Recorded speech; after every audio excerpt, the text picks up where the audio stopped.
Good morning, good afternoon, good evening, wherever you're joining from. Welcome to another live stream. I'm Aaron Parecki. Thanks for being here.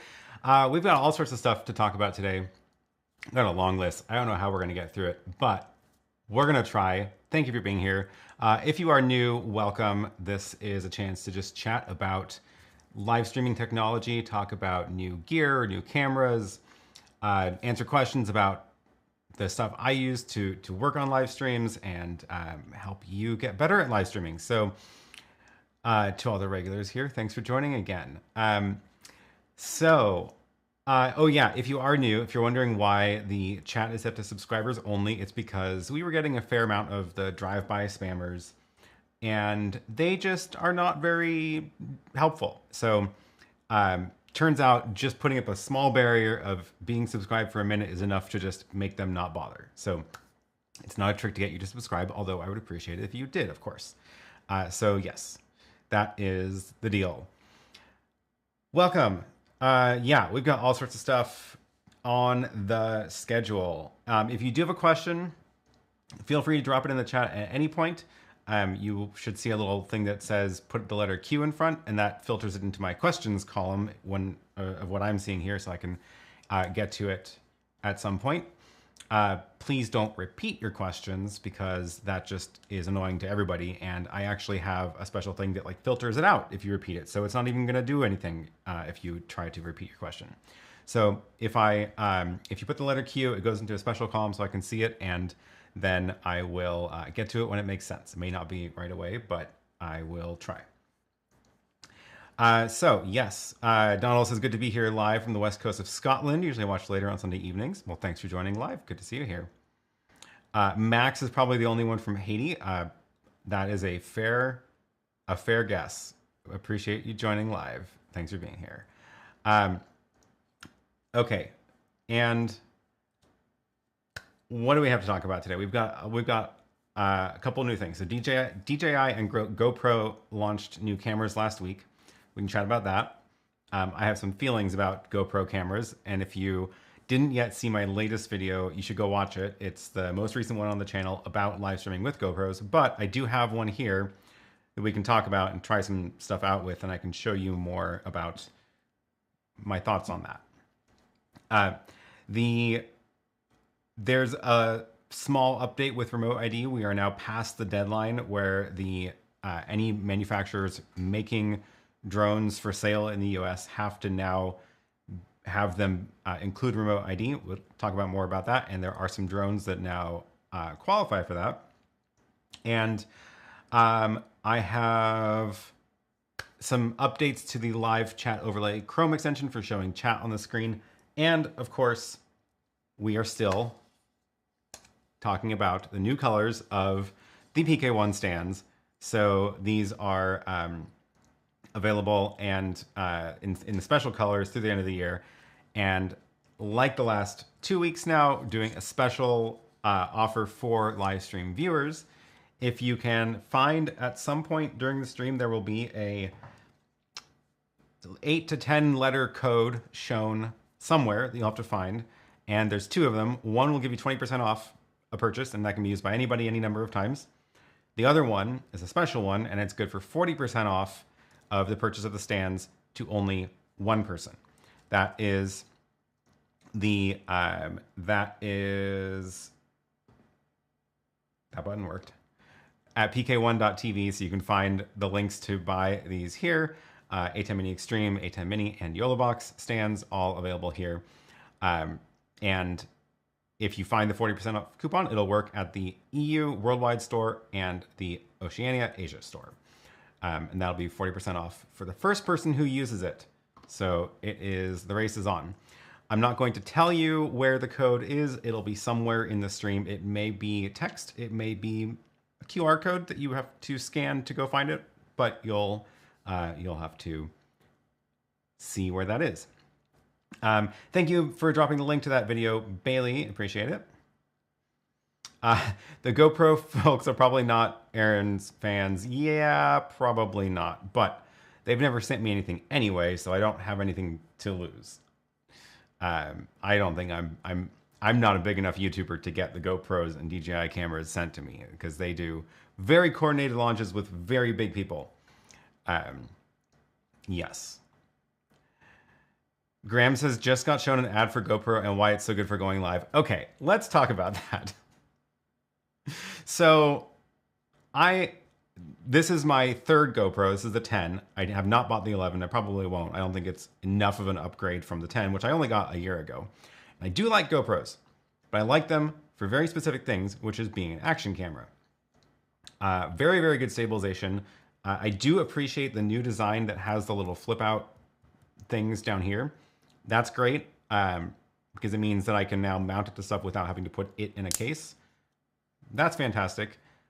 They do have a live streaming feature built in where this can actually hop onto Wi-Fi and then stream to an RTMP endpoint. Could be YouTube, could be, I have set up here a local device, Magewell ProConvert.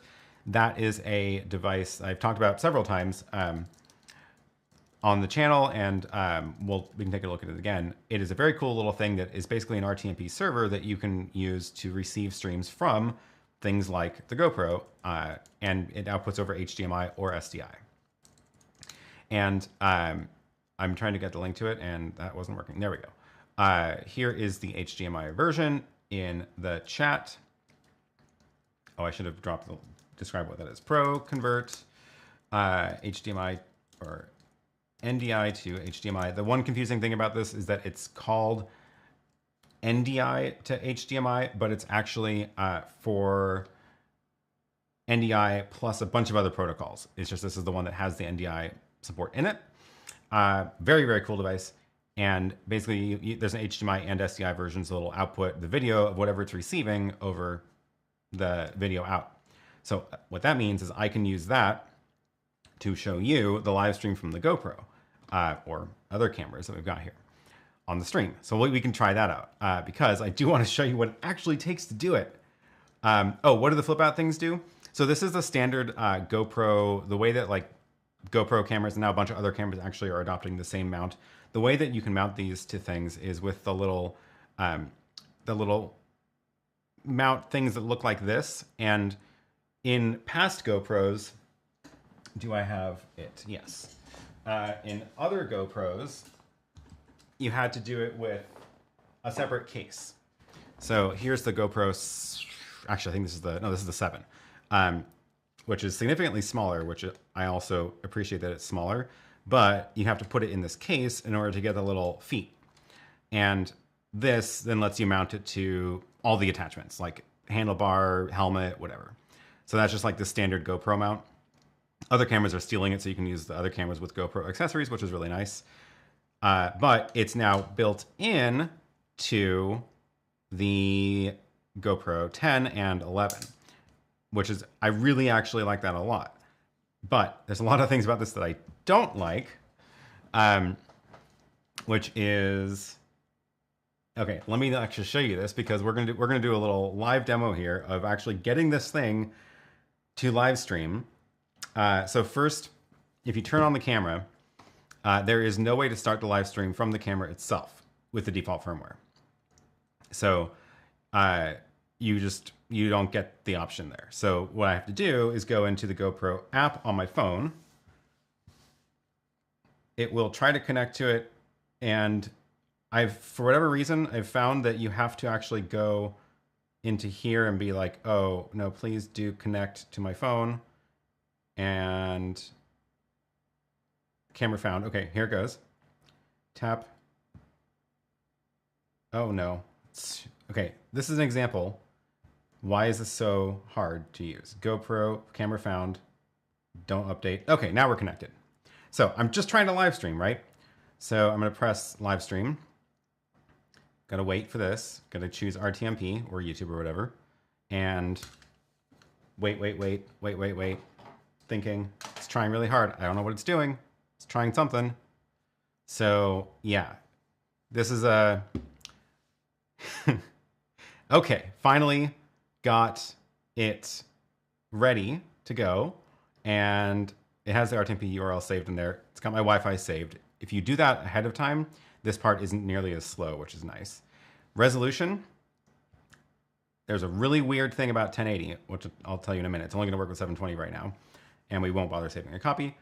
Now I can click that finally, and now the camera is like, okay, we're ready to live stream, and you can see like the rest of the interface is disabled on the camera now.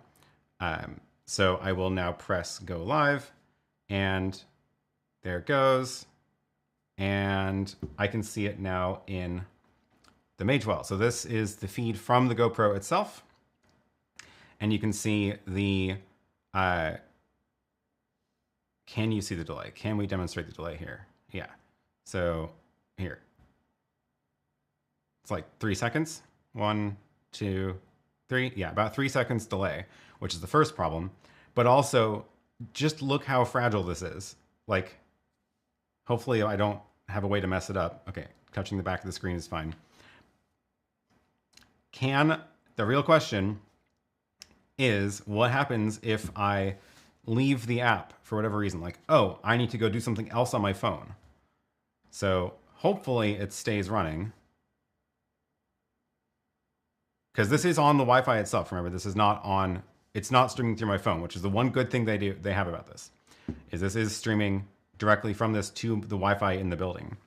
And oh, I left the little overlay, audio overlay on the Magewell. Let's turn that off. Okay. So it looks like, let me just put my phone into airplane mode and get off of everything, because it looks like it is at least now completely standalone without the phone. Yeah. Good. So, couple of good things about it. Doesn't require the phone after you set it up, but it does require the phone in order to set it up, which is quite frustrating, frankly. Now that it's going, it seems fine. Quality-wise, this is going to be 3 seconds out of sync. Not nearly as good as a studio camera or a mirrorless DSLR, but okay, I guess. I don't know if I would use this here, though, right? So, audio, we can try the audio from it. Let's do this. Let's actually go.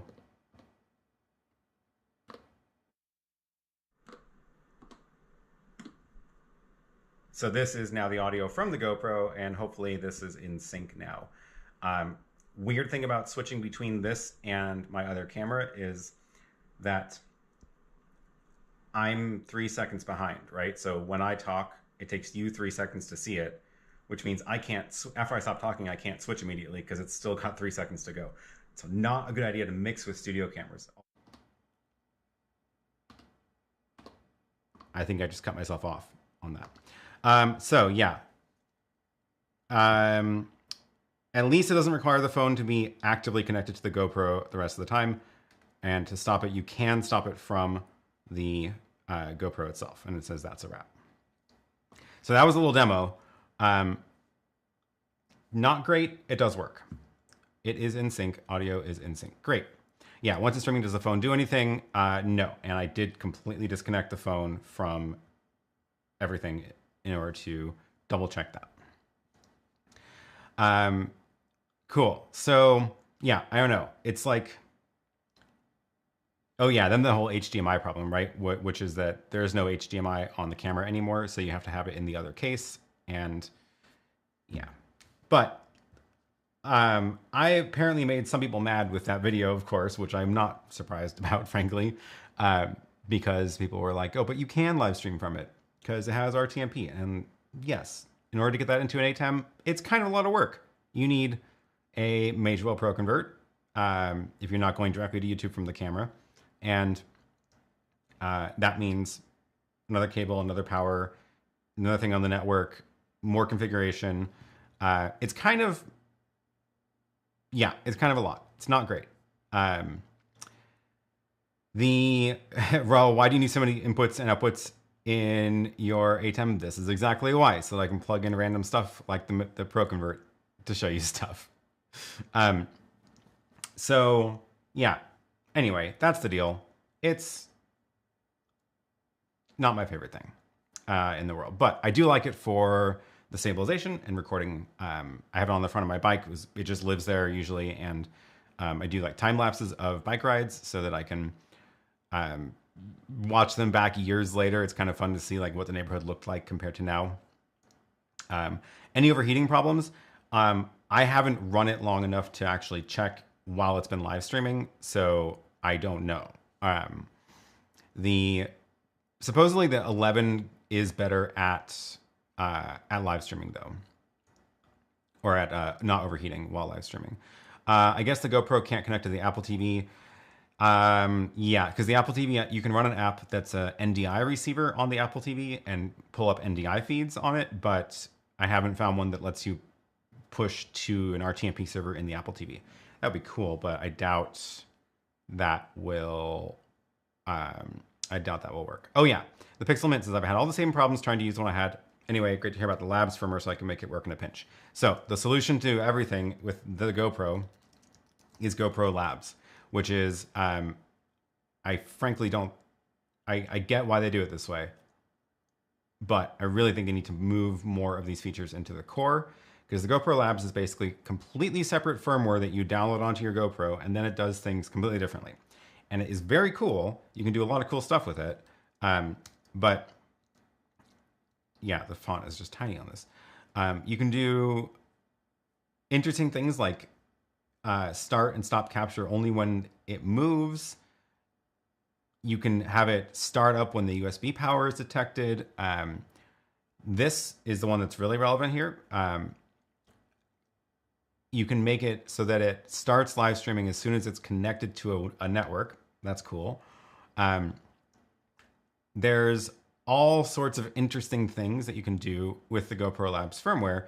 Basically what you do is, this is the full page, advanced QR codes. Basically what you do is you create these QR codes that tell the camera to do things, and you point the camera at it, it'll scan the QR code, and then it'll like program it, which is like super weird, but kind of cool.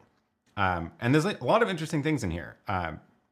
It's really interesting. And if you have a GoPro, I would definitely check out the list of what's in the GoPro Labs, because yeah, a lot of interesting stuff.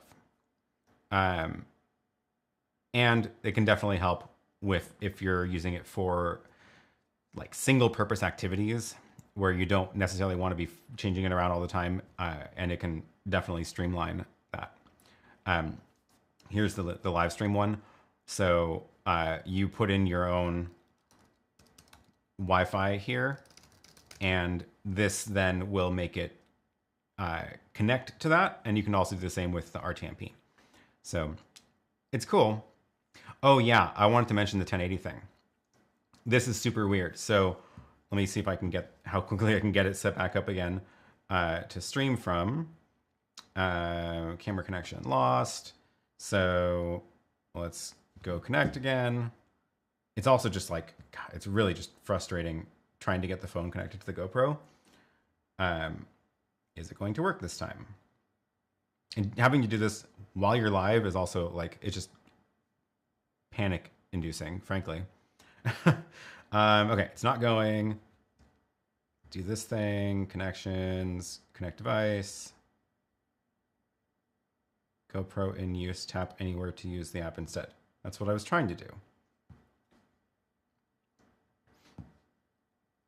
No, okay, there we go. Great, now we're back here.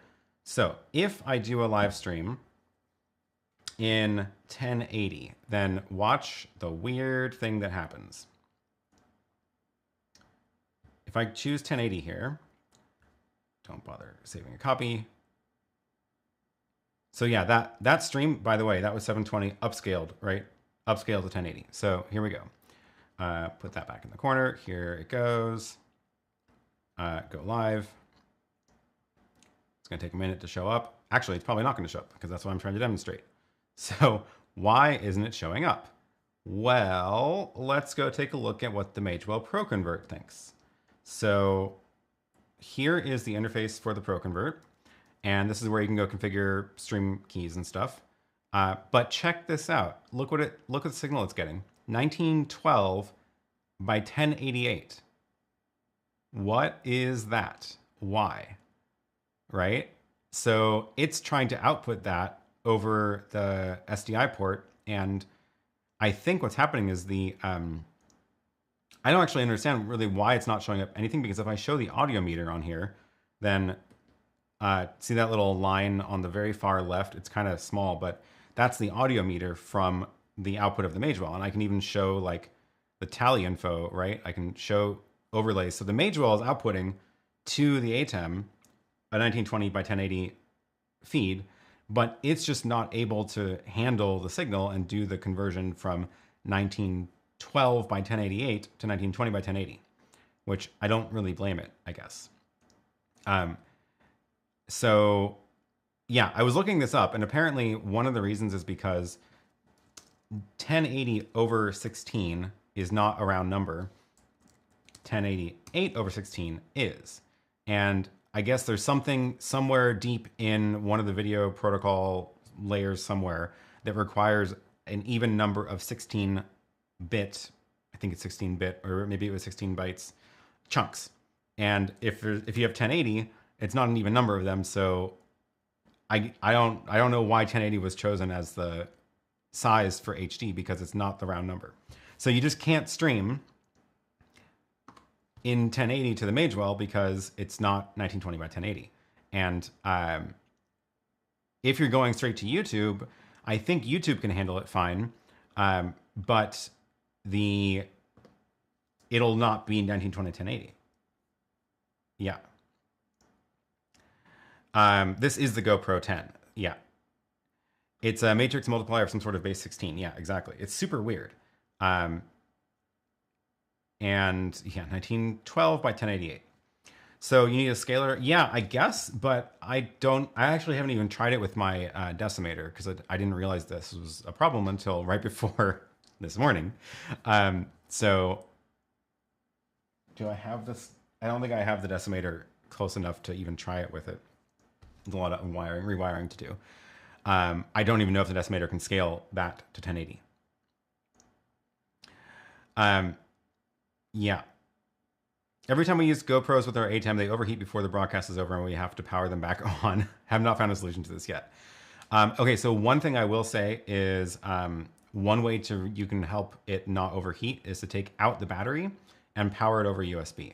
And that way it's not charging the battery, which generates heat. And the other good thing that they actually finally did right on this is you actually can, in fact, power the GoPro over USB when there's no battery connected. And that's not true with other cameras. So at least there's that. Yeah. Okay, that's enough on GoPros. But yeah, it's disappointing. So anyway, I have the 10. It's fine. I don't think the 11 is enough better for me to upgrade to it. And it's certainly not going to help me with live streaming. So I'm going to pass on that one. David is doing an excellent job of reminding folks, if your like button is transparent, please click to make it solid. Help the algorithm. Thank you very much. Using it live would be unnerving, yes. Bailey asks, off-topic question. Very little is off-topic here, but change of topic. What VPN do you use, if any, and does the one you use have user-friendly port forwarding capabilities? Those are kind of two separate problems. So I use WireGuard between the two locations, and it is now actually getting built into Linux, or I think it now is, so it's a lot easier to even set up. You can skip some of the steps because it's already there. I haven't done a tutorial of how I have set up my bidirectional VPN. I need to at some point. We actually talked about it last week. Not last week, week before. I did some diagrams, so you can actually find it in the timestamps from that. The 2 weeks ago, found it. Sidebar: if you ever want to find things in my past live streams, I just dropped a link to this in the chat. It's aaronpk.tv/timestamps, and then if you just search here, it'll find all the chapters in past live streams that I've talked about VPNs. And here are a couple. And most recently, September 4th, and that'll take you right to the timestamp where I talk about it and demo it. So this is, I think, the timestamp of when I started explaining it, and then this was streaming from an ATEM over the VPN across the VPN. And yeah, this September 4th one is the closest I have to an actual explanation of how it works.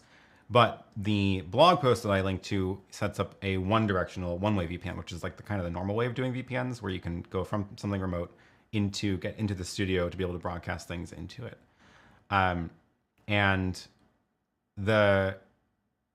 So once you have a VPN set up like that, you don't need to do port forwarding, which is kind of the whole point. So what it means is that if I'm out of the house, I can have my computer or router VPN'd into the studio, and then I can access everything inside the network here as if I were there. So I don't need to forward any ports anymore, because it goes through the VPN tunnel instead. So yeah, it's great. It's a great setup. I definitely recommend it. Oh, speaking of VPNs, Brian earlier says, got 2 of the GL iNet barrels. They successfully connect as a WireGuard server and client, trying to control an ATEM Mini with Companion. Cannot reach it on the client side. Any thoughts? So the server will have to be the one at the location of the ATEM Mini. And then the client at the remote end that you're using Companion or Mix Effect on, those devices need to be connected to that other barrel Wi-Fi. And then if the router is VPN'd, it should let you reach the IP address of the ATEM on the other end. I'm trying to remember if there were any tricks other than just setting up the VPN connection.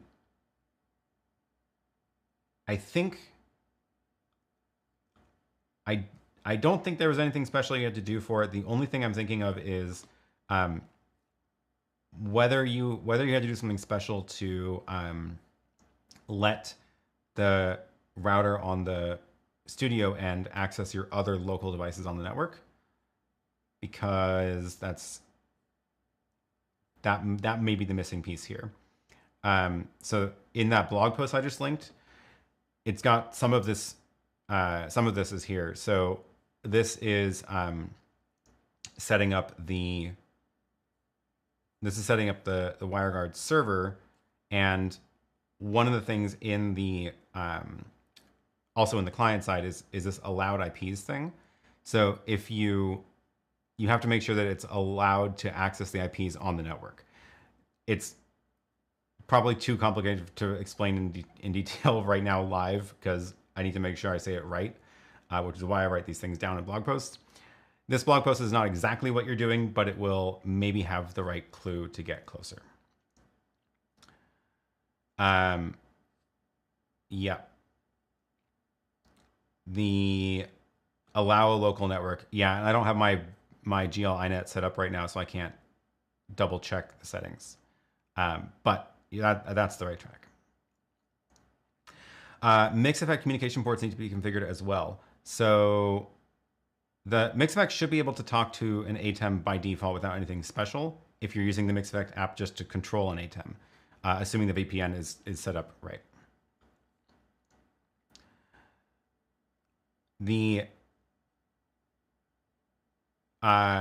Okay, I think that's it for VPNs. Sadly, it's a very complicated problem. So you should be able to control the ATEM from the client remote site if you have allow local network on the server, on the VPN server. But this is just so hard to explain without having everything all set up and showing things. And also everybody's network is slightly different, which makes it really a challenge. Okay. Oh, a couple other comments about GoPros. GoPro HERO11 won't let me use the media mod and HDMI out with USB power without the battery in. That's interesting. That's not good. Now I'm trying to, I don't have the 9. I haven't ever tested the 9. I thought the 10 did. I could be wrong. I don't know if I have a cable here to try it with. I have the media mod.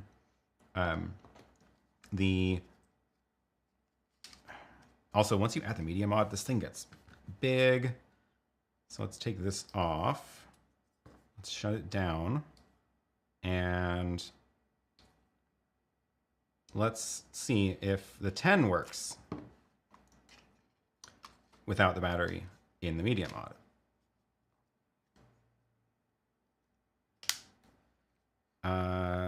Now I need power. Do I have a USB? Yes. Very long USB cable. This is that Anchor battery I did a review on the other day. Okay, so power the GoPro from USB. I saw the little red light blink. The question is, does the HDMI work? Okay, so it's being powered over this battery.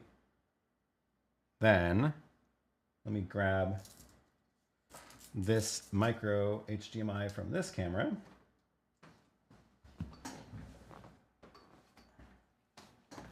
And where's the HDMI port? It's way up there.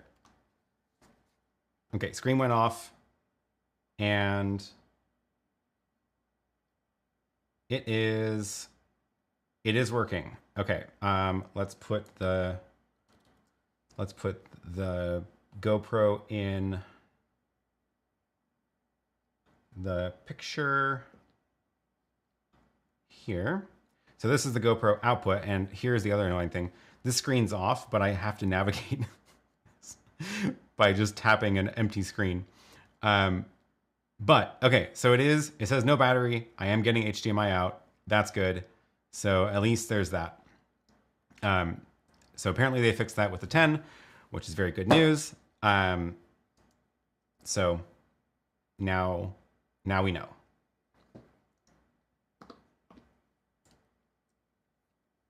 Yes, it does make a chunky GoPro. Take a look at the difference between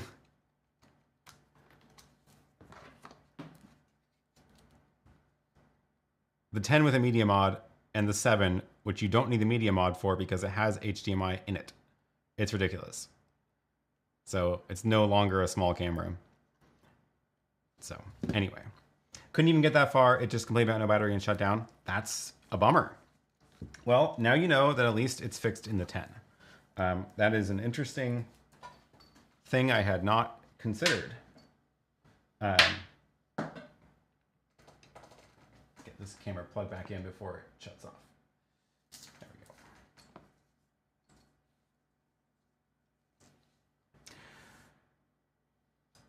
go. Now I've got all these little parts everywhere. Oh, he mentioned Companion as well. Mix Effect needs to be configured for communication with Companion. If Companion is trying to control Mix Effect, then that might be another challenge through the VPN. But if Companion is just talking to the ATEM, that should work fine over the VPN also. Got a 5 for Action live demos. Works fine. No problem with overheating. Ooh, good. Yeah, the 5 and the 7 are the two that I have. I have not had them. I've used them for like the bike ride stream over HDMI and USB power. Graham says, I'll stick with my HERO11, does everything I want. Yeah, exactly. Although I will say that stabilization in the 7 is not as good and delays the output a ton, but the 10 delay was a lot better. I use a GoPro 4 and have none of those issues. I use it as a top-down and wide mode. Had it on for days without issues. I use HDMI micro out right to the ATEM Extreme. Exactly. Yeah, perfect. I know. It's just like the GoPros, they're getting better and better as action cameras, which makes them worse and worse for streaming. So stick with your old ones if they work fine for you, and don't expect an upgrade to fix it to get any better. Am I using my new audio mixer? I read mixed reviews about the preamps. I am. Yeah, this is the X32 rack mixer, which is, I don't have a shot of it anymore. It's down on the floor, down there underneath this rack. And it is, my microphone is plugged directly into that. So I am using the preamps in it. And that is what you're listening to right now. I don't have a side-by-side of this microphone with a different mixer to compare, but at some point, maybe I should do that. But I don't really have any complaints about this, I guess. Scrolling back up, a couple things I missed from earlier. Do you have a video of how to stop buzzing noise when connecting ATEM Mini to the Rodecaster with a pod mic? I don't have a video about it, but the buzzing is because of a ground loop. So, and those can be really hard to track down. Basically, my recommendation is try to change which power supplies are powering which things. So like if everything's connected into one power strip, try moving it to separate power strips. If everything's on separate power strips, try moving it to one power strip. And they can be really weird to track those down. Try, if you want to power, if you can power one from a battery, that will usually remove it'll break the ground loop. If you can power one with battery. I've done that before, actually powered my little audio interface off of a battery just to avoid that issue entirely. One of the other things you can do is if you can't get it to stop buzzing, you can get a little isolator device. And what was the last? I feel like I just got one the other day. Where is my link?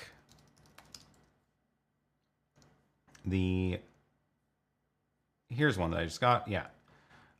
So this is a ground loop isolator, and this is basically a little device that has no physical wired connection between the input and the output. And so it doesn't have the electrical connection. It uses a transformer instead. And that can also remove the noise. The good thing is they're also very cheap. Personally, I like to first try to solve it without that first, if I can, because that means there isn't that problem to begin with. But if you can't solve it for whatever reason, then that will fix it. I wonder if the odd HD resolution has to do with stabilization. Maybe. Yeah, I have no idea. Bailey says, thanks for all the help. I'm going to head off and read that blog post about site-to-site VPN. Have a good day. Yeah, thanks for joining. I do need to do a proper video for that because it's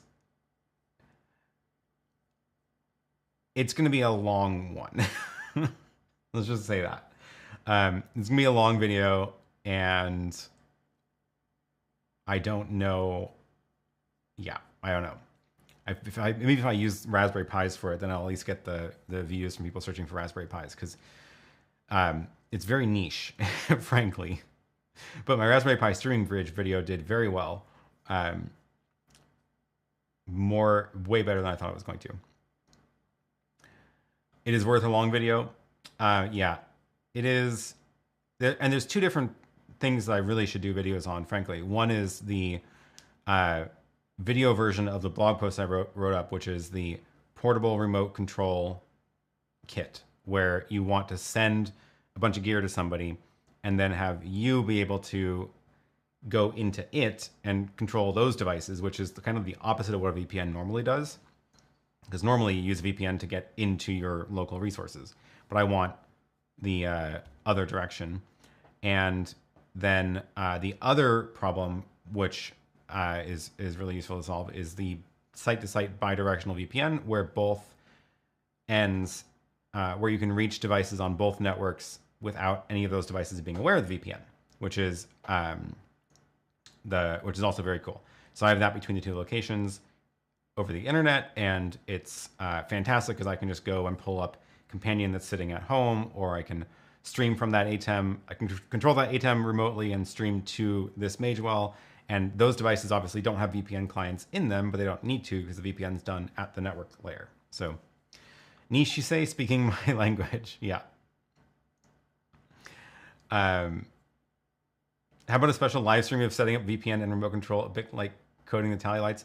Maybe I could at least I don't want that to be the video because people don't like watching all the struggles and the actual time it takes. I want to make a faster paced instructional video, but that could be a way to at least get my thoughts in order and actually go through the steps and write them all down. So if I had members only live streams, that would make a good one. So maybe I will try to figure that out.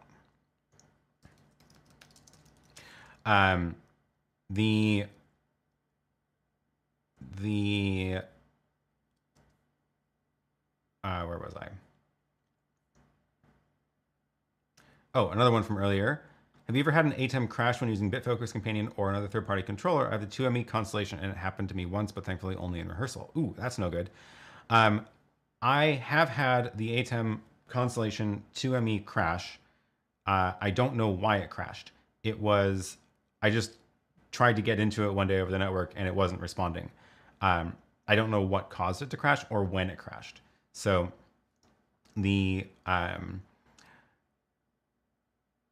I do have Companion connected to it basically 24/7 because the Raspberry Pi is just always on in here. So I don't know if it was related. I didn't do anything at the time to cause a crash by me messing with stuff. So it just happened at some point for some reason. I don't know.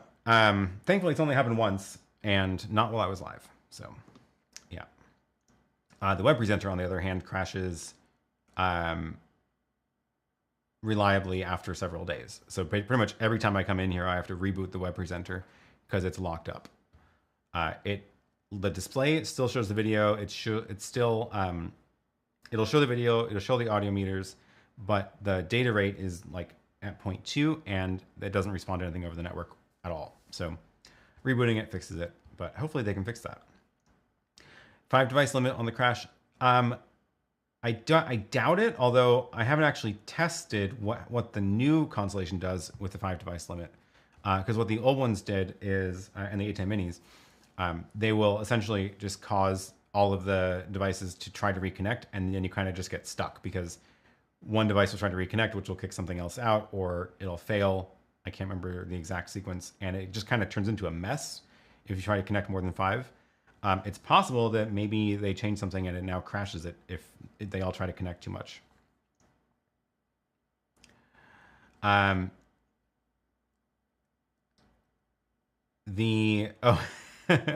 I set up my Clarity M meter yet?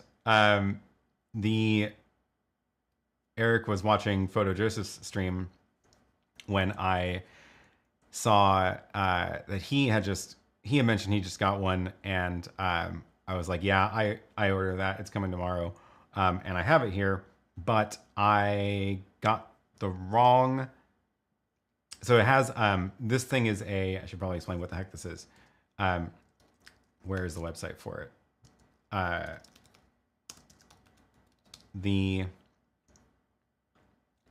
Here is the website for it. It's this little audio meter thing that measures loudness of the audio coming in and helps you with your audio, which I am interested in doing because I noticed that the last live stream, and hopefully this one's a little bit better, but the last one was a little bit quieter than I would normally have it, especially compared to the videos when I do the videos where I do actual post-processing of the audio. So hopefully this can help. Also, you can connect it over USB to a computer and use it to measure audio from Resolve. This has connectors on the back. It's really hard to find the pictures of the connectors. It's basically got this little snake cable with a couple of different things on the back and adapters, but it's only digital audio in, and I don't have the mixer that I'm using doesn't have the right connector for digital audio into this, and I probably shouldn't even measure it from the mixer anyway. I should probably measure it out of the web presenter because that's the last thing in my chain, which is what you're hearing, which is SDI. So I need an SDI audio extractor, and I was like looking around what I could get. I was going to get the Blackmagic Mini converter, not the micro, but the Mini converter has SDI in and AES audio out, and I was like, okay, I'm gonna get that. And then by the time I went to actually go add it to my cart and buy it, somehow I had switched and I bought the HDMI to SDI instead. And so yeah, I got the wrong one, and I need to return it and get the correct one. That way I can actually plug it in. So hopefully next week we will get a chance to take a look at it. I am a little bit disappointed that there's no HDMI out. It's just this display, and there's no... I'm gonna have to point a camera at it for you to see it rather than like feed it directly into the ATEM. Malin says, I've had my Clarity M for about a year. It's handy. Cool. Yeah, seems it seems really cool. I use optical digital converters to take from the mixer to the meter. The Clarity M stereo has optical in, actually, but I don't have anything with optical out in this studio. So, yeah. Still don't know which web presenter should I get. Which one do you have? I have the first one, the web presenter HD, not the 4K. Don't get the 4K unless you're planning on doing 4K, because there's no point. And I will say it's I'm using it. It's fine, but I do have that problem every single time, which is that if it's on for like 4 or 5 days in a row, it locks up and I have to reboot it, which is a little bit annoying. Do I make a local recording of live streams to compare with YouTube? I wouldn't be surprised if YouTube messed up the loudness. Oh, the way I was determining that my audio is too low is when I do live streams, I'm using the web presenter, right? Which is it's just the output from the ATEM. And when I do edit the videos on YouTube, I use the same gear. Like I use all this gear, and I feed it into this ATEM up here, which is the ISO SDI. This records the 4 tracks, one of which is the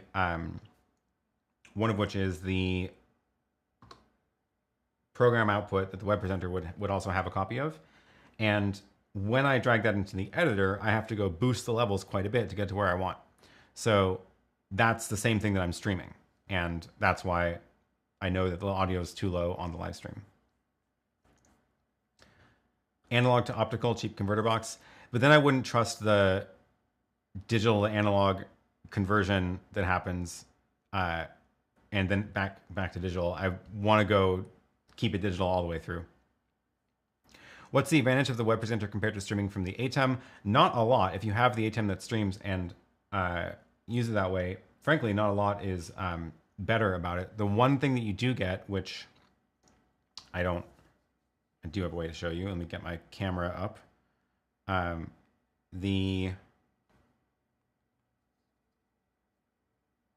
we go.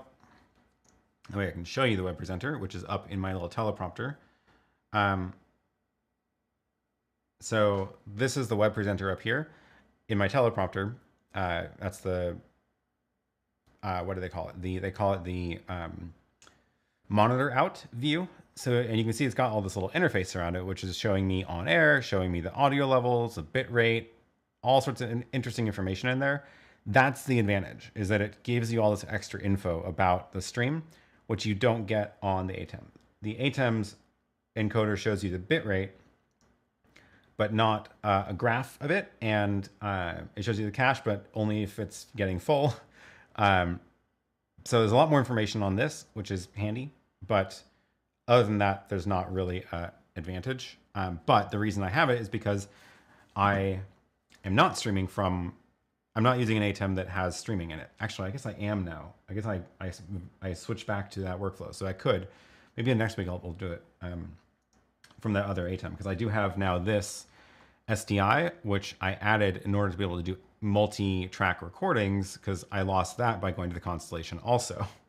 So if you've got the ATEM Mini Extreme or ATEM Mini Pro ISO, either SDI or HDMI, those are great because they do multi-track recording and streaming. All in that device, but I ran out of inputs on them, so I got the bigger Constellation, and then I lose the recording and streaming, so I have to add those in later, like separately with separate devices. So that's the deal. But yeah, the way this is hooked up now, I do have the Constellation program out going into that ATEM, so I could stream the entire show from that instead of the web presenter. Then it just means I don't have to get that multi-view up on that display, which should be doable. Where is it? Do I have... It's going somewhere. It's going into... This is the... No, that's the multi-view of my... This big ATEM. I thought I had a way to put that onto my monitors. What am I doing? Looking through my inputs here. The Mage file, computer, Apple TV, web presenter. Multiview 1 is not... Multiview 1 is feeding back its multiview. Oh, no, it is going from that ATEM. Okay, that's what it is. So if I switch what's in this super source box to be the multi-view one, then if I go to the ATEM SDI, the output 2, output 1, multi-view, output 2, output 1 is, there we go. Okay, now you're seeing the multi-view of that ISO. So this was just to say I could stream the show from that other ATEM. Oh, this reminds me of this other thing, which let me go back and set it to this, and then go back to the big ATEM and go back to this. That reminded me, one of the other things that I wanted to be able to do was I like to be able to show you the multi-view of the ATEM, right? And if I just switch to that input, then you will see this infinite loop in the top right corner, because the top right quarter is the ME1, basically the program. And as soon as I switch it to the multi-view of the ATEM, then it does tunnel vision. And I did this a couple weeks ago, and then someone mentioned like, oh, you can just use the upstream key to cover it up. And I was like, oh yeah. So I have that now. I have it in a button on my Stream Deck. So now I can do that and show you the multi-view of the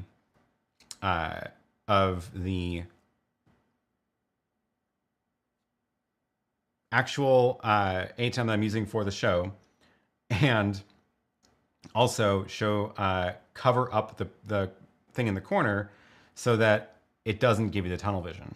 It just gives you, that's actually, here, I'll move it around. So it's this upstream key 2. So if I show you, if I move it, you'll see what I mean. Uh-oh. Upstream key 2, ME2. There we go. Here it is. Position. There. So I can drag it around. So now I'm showing you, uncovering. So that's the trick, is I can just cover it up with an upstream key. And that way it looks like it's not in tunnel vision, but it actually is. It's just that this thing is covering up the tunnel vision part, which is a pretty clever trick. And now I have it in a button where I can just go back and forth. So I like it. Thanks for the tip.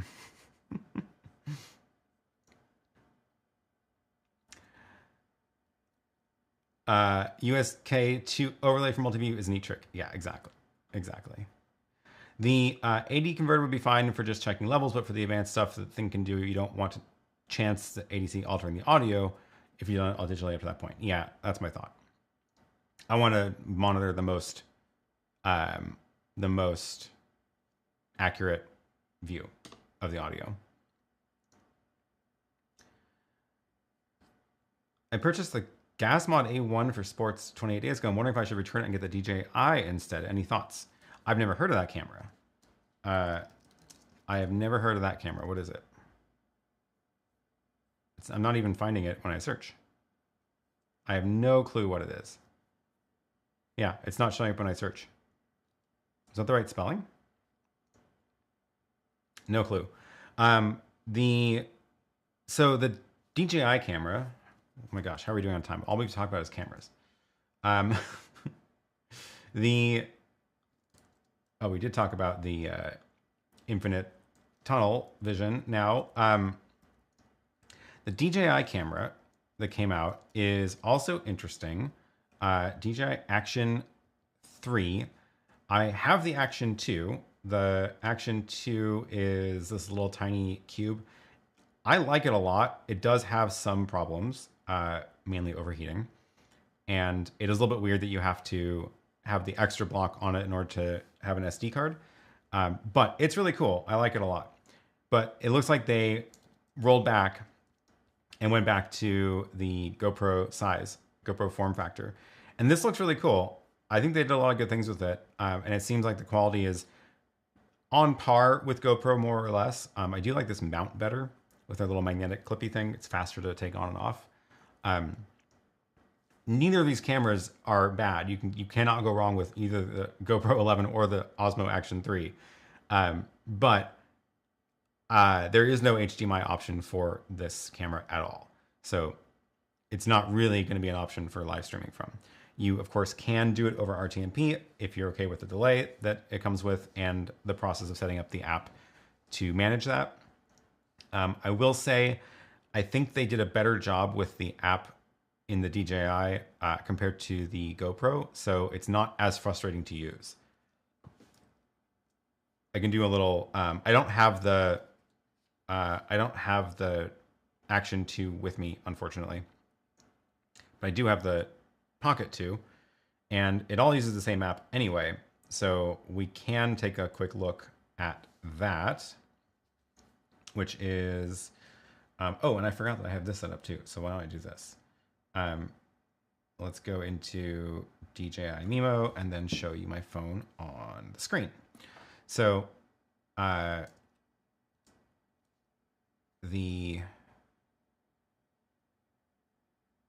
is this? The ME2? Nope. What am I doing?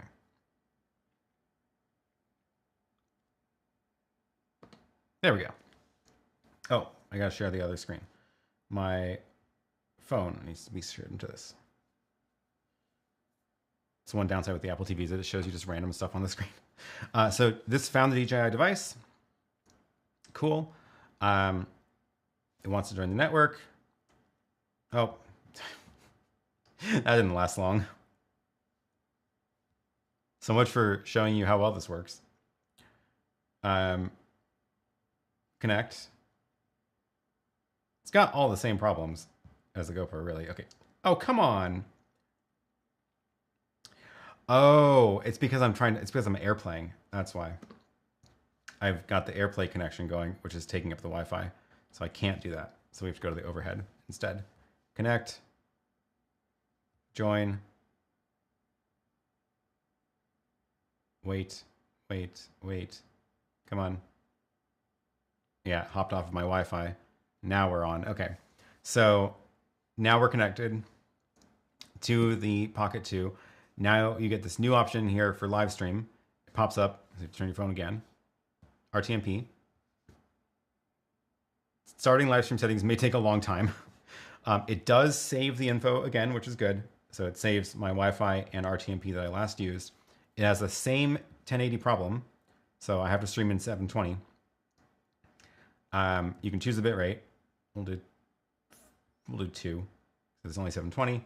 And then let's bring this up in the corner again and double check that it's got the right. Yep. Where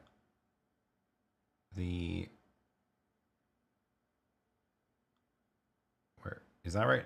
Start live stream. Yep. Cool. So, oh, look at the delay. It's a lot better. It's a lot less than 3 seconds, which is good. But this one, I think, let's find out what happens if I close my phone. Are we still streaming? We are. Okay, good. So they did the right thing, which doesn't require the phone after the streaming is going, but you do have to have the phone in order to set up the stream. But yeah, the delay is a lot better. Really is a lot better.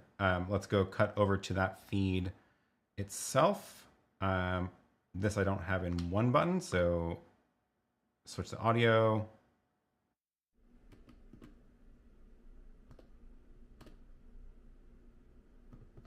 So this is the feed directly from the camera. I don't know if it's better than the GoPro. I think probably not. I think the GoPro picture looked a little better. But again, I don't think this is good enough to use in a studio, plus all the hassles of setting it up. No HDMI option here. This is RTMP over the network, but it does use the building Wi-Fi to stream, so it doesn't need my phone. It doesn't go through the phone. The older ones and some of the other hardware does actually use the phone's connection to stream from, so your phone has to be on, powered on, screen on all the whole time. At least this one doesn't.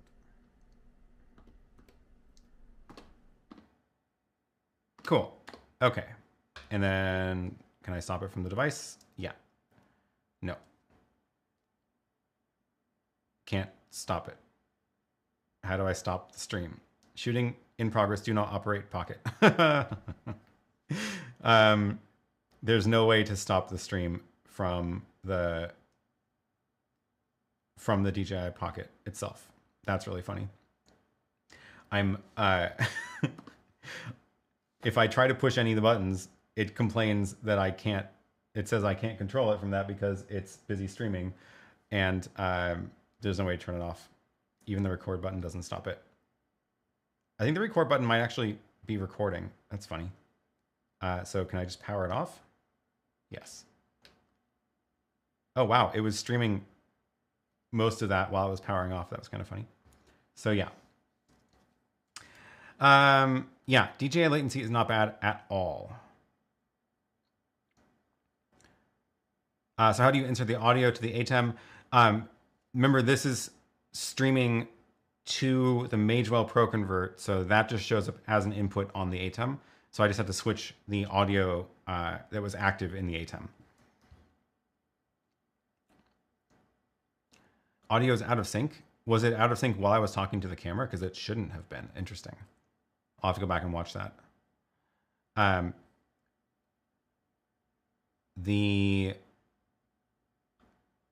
didn't measure, but you can go back and look when I clapped to see the clap appear. I would love if the Osmo appeared as a camera device on the phone when connecting to, so it could be used for live streams on TikTok. Oh yeah. I mean, the iPhone doesn't have a concept of external cameras at all. iOS doesn't, for like generic apps. I don't know if Androids do. I don't have an Android to test. But that would be super cool. I agree. That'd be very cool.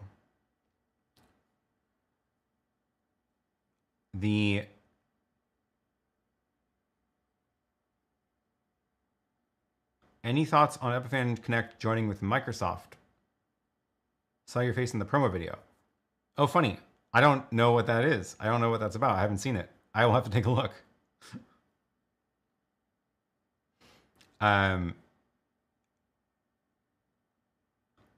Any recommendation on mini HDMI to regular HDMI? I got the Rui Pro cable. Oh, cool. That was the fiber cable we looked at last week. Where did it go? I set it down somewhere and I don't have it here. That was that fiber HDMI cable we looked at last week. Mini HDMI to regular HDMI. I don't know. I tend to just get really cheap, like $6 ones off Amazon, and they seem to be fine. I don't know even what brand most of them are. But I'm glad the cable showed up. That's great. Oh, yeah. One of the Sony's Android's phone had an HDMI connector. That's true. There was one phone that built in an HDMI input into it, which shows up as the OS camera. But the OS itself doesn't have the concept of like external webcam, choose cameras and stuff. So it should be technically possible with Android. Isn't that what the YOLO devices are doing?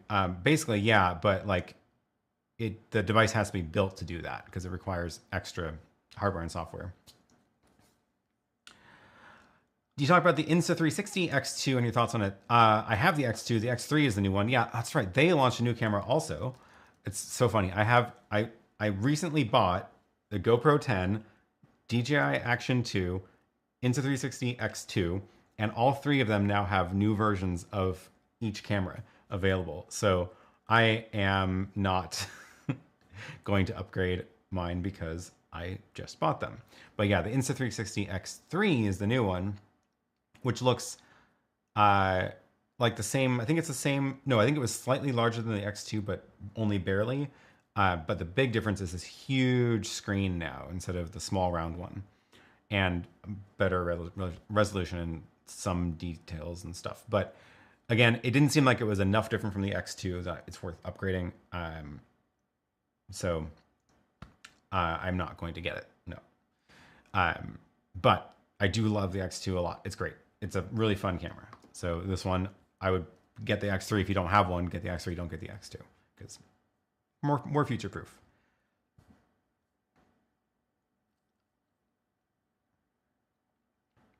Can you use those action cameras with the TBS encoder to the ATEM? I was not able to figure out how to get the TBS encoder to be an RTMP server. I'm not sure if it can.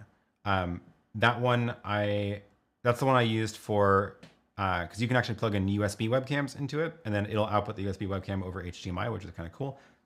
Kind of expensive way to do that, but it does work. They do have other features like pulling RTMP feeds or SRT, I think is supported too. Also RTSP cameras, which are like security cameras usually. But I wasn't able to figure out how to turn it into the RTMP server that you can push to from one of these cameras. I tried, couldn't get it to work. And that's when I went and bought the Magewell ProConvert. And I was like, this is exactly what I wanted. Because with the Magewell, you just go and you say, make a stream key, and then you, it is the actual server that you're pushing to. Yeah. Okay. How are we doing in time? We have a few more minutes. What else do we want to talk about? We talked about controlling ATEMs remotely a little bit, and I have some homework to do. Oh, what mic am I using? No, I'm not using the DJI today. That is what I use when I have like the handheld camera rigs and stuff. I am using the Audio-Technica AT, what is it? Let's see if I've got a link to it. 875, that sounds right. Do I have, I don't know why I can't find my link. It is just out of the frame. Can you see it? Yeah. So in this shot, it's right. Oh, no. It's right above this camera. So it's right up here. Oh, my little referral link thingy is down. That's awkward. I'll have to find that later. Maybe I can find it on Amazon.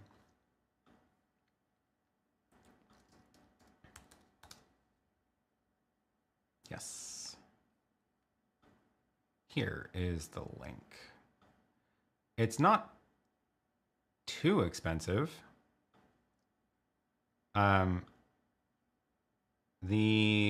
Looks like it's $170. Not bad. AT875R. Yeah. Cool. Oh, Brian, thank you for the super chat. I appreciate it. Thank you very much. Oh, speaking of super chats, thanks for all the super chats the last couple of weeks. I've been funding the Lily's Stream Deck XL fund to get her a bigger one. She's been using the small one for a while, and but I did just set it up for her, so she now has the bigger 7x8x4. But none of the buttons are set up, so it's still just up in the small corner.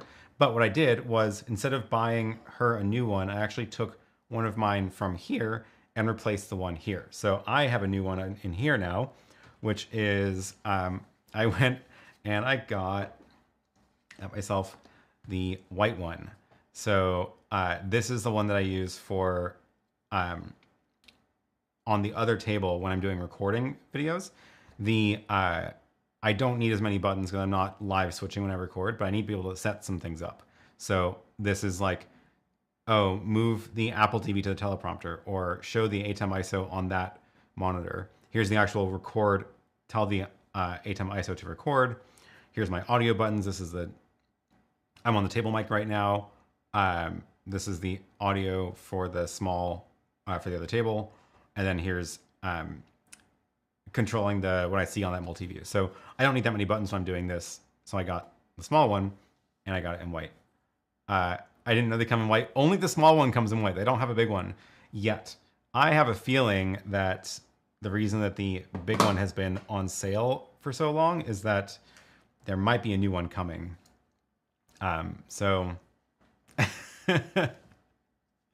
Well, maybe we could, if you don't want all the huge buttons, maybe we could switch them back and you can get the white one.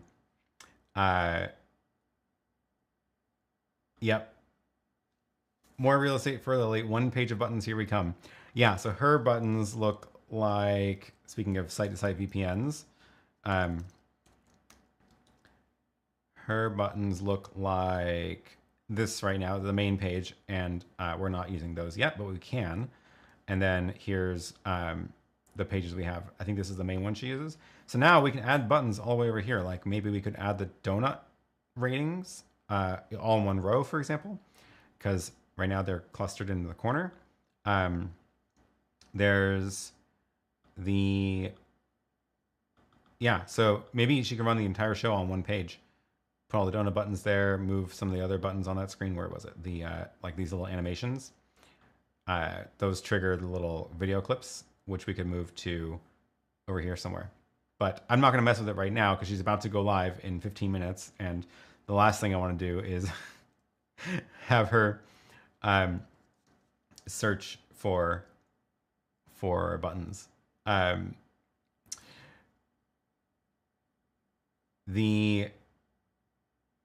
yeah, we haven't moved anything around yet. Oh gosh, speaking of gosh, did you tell everyone that we have to move my whole setup this week and your whole desk for the landlords? Yeah, we got an email from the landlords and the apartment saying they need to come in and measure the windows in the building, and her studio and my desk are basically on the window wall. Like there's one window in the whole apartment, and we've filled that entire wall with gear. So it's my desk, and right next to that is her desk and the studio. So in her shot that you see on her live streams, the left side is that window. And I think her desk only covers up like maybe 1.5 feet of it. So I'm kind of tempted to just be like, we're not going to move that desk and they can just reach over it because it's not that big. But my desk, on the other hand, is like covers most of the window, and it's also very deep and full of stuff, and you can't really reach over it even. So I have to move my desk, and I don't even know how it's going to happen.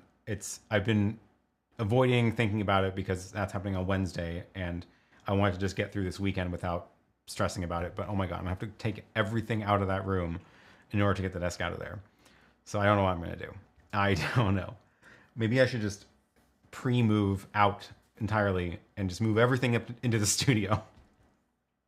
She says we pretty much block equal parts of the window. Okay, but your desk is not nearly as deep, and it's also shorter. So mine, like yours, you can actually reach over. Mine, you can't. So mine is the problem. It's exciting to watch when you're making changes with 90 seconds to go. No, post booster tired, so don't change things. Oh yeah, Lily got the new booster yesterday, which is very exciting. Oh, Siren Eye is here. Finally made it to one of your live streams. Very excited.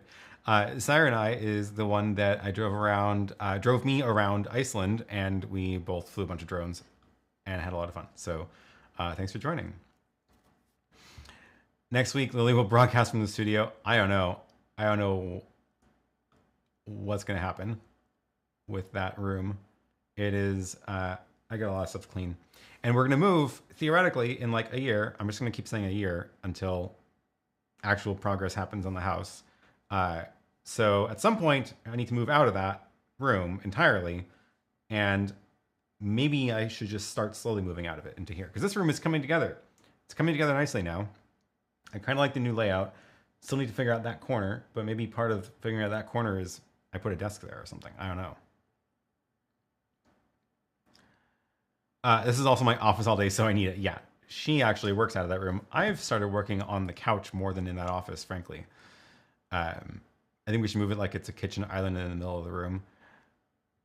It's going to take up the whole room. They're going to have to tiptoe around it. More house info. No detail, too small to share. Oh, actually, that reminds me. I do have something I can share briefly here. But I want to save a deep dive on it for the House Files channel. So I've been putting together the plan for networking in the house. And figuring out like how many access points do we need, where should they go, where do the wires run, like where does the hub get connected. And I started putting together a plan in, I think I'm going to do UniFi gear everywhere because I've been using them at the studio here and at home now for a couple of years, and I like it well enough. They certainly have a nice ecosystem going. So they have this tool, UniFi Design Center, which is a very, very cool thing that you can use to plan out your network.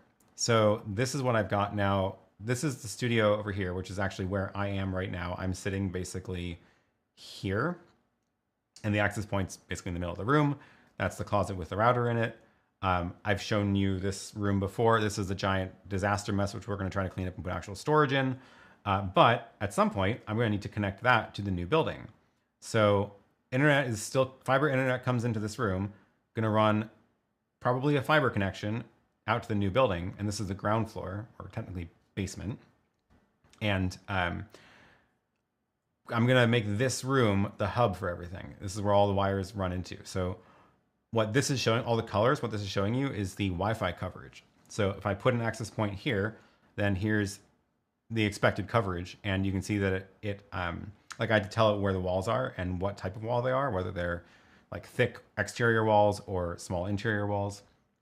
And then it makes this little map. And if you drag these around, it changes the Wi-Fi coverage like as you're dragging. So I can be like, oh, if it's over here, then the living room doesn't get enough covered. So we need to come out from behind that wall to be able to make sure that the living room and the kitchen are covered. So somewhere around about here, probably it's up in the ceiling right there, is a great spot for that. And then this access point does not reach the back bedroom, right? Because it's way too far away through too many walls. So we'll need a new access point down here. And for this one, this is a one that actually goes into the wall, and it has also Ethernet jacks in it, which I think is a really cool thing. So I can plug in, I can have this on the wall so you can plug stuff in if you want, but it's also an access point. And then that covers this room, and this one covers this room. And then that should spill up enough into the bathrooms to be useful as well. And then this is a separate unit. So I want these walls to block the signal because this is a separate unit. And that's the entrance to our unit. So then up the stairs, this is the next floor. We have the middle unit is basically everything from this wall to the left. So this access point covers most of the middle unit, but probably not enough into this bedroom. So I put, like, if you take this out, see how it's not got good signal? So put another one of those wall jack Ethernet things in here to fill out the rest of that unit. This should cover that downstairs room just fine. And then this is the office that is probably going to turn into Lily's studio instead of a joint studio like we have it in this diagram. And this will be her desk and live streaming studio, which will get its own little wall jack as well. And then third floor is our actual living area. One access point covers most. That should cover, if I put it there, maybe up on the ceiling here, but probably over on that little wall. That should cover enough of the kitchen and living room. I'm running extra Ethernet jacks everywhere because I want to make sure that there's enough things to plug in, like if we put a TV up there or whatever. So adding extra Ethernet jacks. And then what you can do is you connect all the wires together and you get this diagram showing the network map. So here's the actual, like, this is the one that's in the closet right now. This is the closet switch, and then it'll run a fiber connection to this switch, which is in the main house, which then has all these devices connected to it, and that goes another fiber connection to the other switch for the rest of the house. But it's a very cool little tool to help plan this, and it just makes this all automatically. The one weird thing is that what it does not do well is if you have your floor plan made as separate floors, which is kind of what you're supposed to do, you can actually make tunnels between them, but then you can't manually run cables anymore. So it kind of broke apart, and I had to do it all in one view. So yeah, I'm going to make a video about that for the House Files channel. It'll be cool. Oh, there is a fourth floor. Yeah, there's a rooftop basically. There is basement, first floor, second floor, and then the rooftop up here, which will get its own camera and access point. Oh yeah, cameras are cool too, where you can actually show, instead of Wi-Fi coverage, camera coverage. And then you can use that to plan where to put your cameras, because it'll show you how much of the area you have covered. And if you don't have a camera, then you can see a blind spot. So it helps you place all the cameras. Very, very cool little tool for planning. Yeah. Are you going to share the internet between the new house and the studio? Yeah, my plan is basically that the fiber internet comes into this studio still, like it does right now, not changing that. And then this will feed the main house. So there's going to be a network closet in the main house that everything runs into. That will basically be, like, I could run a new internet line into that later if I wanted to, but it's going to have a fiber connection to this studio, which will make it all part of the same network, and then do everything with VLANs to separate. And that's what I'm going to go and do more detail on the other channel. Yeah, it's a super cool planning tool. No fifth floor? No fifth floor. We do need to make a video about flooring soon. Flooring encounters takes up about 40% of my brain space lately. Yeah, so yeah, go check out that channel. That's where we're going to be posting stuff about that. It's linked from my main channel page. I don't think it's in the description of this, but it will be soon. It's on my main YouTube page here. The House Files. Only 225 subscribers, so we have about 10,008. I can't do math. 9,800 more to go before we hit 10K. What about the helipad for launching all the drones? No. Although hopefully I'll be able to put up antenna towers on the ceiling. Thank you for the super chat. I missed this one earlier. I appreciate it a lot. Thank you so much. Gonna put that into the Stream Deck fund. Oh, and Scott has a good point, which I should plan on, which is think about having a redundant link with an alternate route from the studio to the house, unless you're running in some sort of armored conduit with fiber. I probably will put it in some sort of conduit, but I also want to run actual SDI cables, because it's not actually that far of a distance. Like, the lot's only 100 feet deep anyway. But I want to run actual SDI cables up into Lily's studio, because then I could, for example, connect that studio down to here and run cameras back and forth and that kind of thing. So the yeah, gonna probably run two separate conduits, because those are going to be in different entry points into the building. And I will, once I'm running a conduit, I'm going to fill it with as many cables as I can, because why not? So yeah, the probably run, anytime I run a cable, I'm probably going to run an extra one of it just by default, and whatever else I can think of. So I think I want to use fiber for the main connection, but I'll probably also run an Ethernet cable along with it, just because. And then for the SDI runs, I'll run fiber alongside of those as well as Ethernet, just because the cables will be there. and it's a lot more work to do that later. Even if you have the pole line through it, might as well just run it there in the first place, because it's not that much extra to do it when everything is opened up in the first place. Couple last questions before we wrap this thing up. And then we're gonna join Lily on her stream. This stream will redirect to hers automatically. She is gonna talk about what is she talking about today? Oops, YouTube's URLs are confusing. She is talking about people in China aren't paying their mortgage, aka mortgage strike, which will be fun. So we're gonna go head over there in just a few minutes, and her stream is already up. So we're gonna wrap this up, but a couple last minute questions. Which works better when using the ATEM Mini to connect to YoloBox Pro, ATEM Mini HDMI out, or USB-C webcam? I would say the HDMI works better because one of the limits on the YoloBox is audio mixing. You can't mix audio from USB and anything else. So if you ever wanted to have multiple audio sources on in the YoloBox, then you can only do it if they're coming in over HDMI. So the downside is, of course, you lose your multi-view on the ATEM by doing that. But I think that's technically the better option.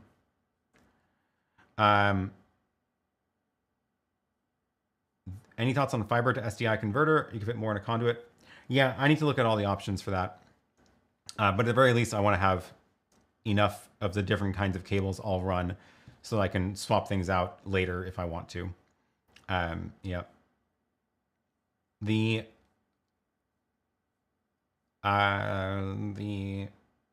Anything else? Oh, I totally missed this one earlier. What's your views on Insta360 as the main camera on a vacation for personal use? I actually don't think it'd be a good main camera just because it is a 360 camera, but it's definitely a fun camera. I would definitely bring it, but I think you may want to have something that can take more normal photos and videos also, although frankly, a phone for that is probably good enough.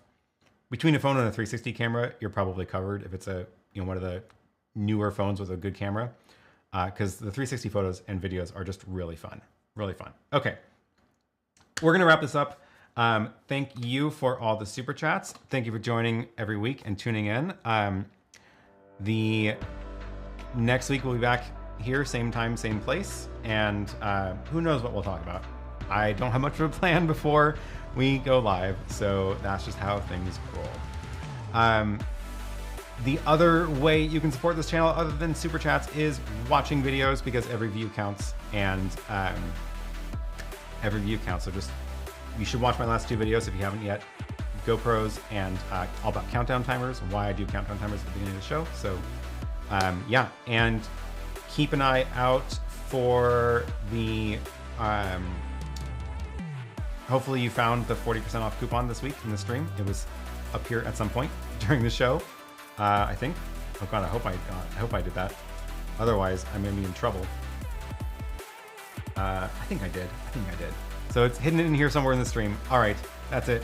Thank you, and see you all next week. And we're gonna go visit Lily on her channel to talk about China.